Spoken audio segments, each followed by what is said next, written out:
রুটিটা বার করে দাও, রুটিটা বার করে দাও। তুমি যদি ওই রুটিখানা বার করে দাও, তাহলে আমি তোমাকে এখনই দুটো স্বর্ণের ঢিলা দেব।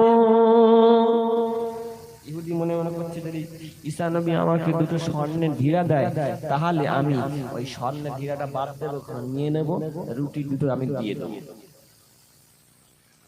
এবারে ঈসা নবী কথাতে রাজি হয়ে গেল। ইহুদি যখন রাজি হয়ে গেল, ঈসা নবী বলে রুটি দাও, রুটি দিলে, রুটি দেওয়ার পরে এবারে তাকে দুটো স্বর্ণের ঢিলা দিলে।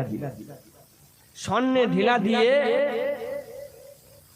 ইহুদি ব্যক্তি খুশি হলেন। এবারে বললেন, নবী ঈসা, আমি আর আপনার খেদমতে থাকতে চাই না, হুজুর আমাকে বিদায় দিয়ে দিন, আমি চলে যেতে চাই। কোথায় যাবে?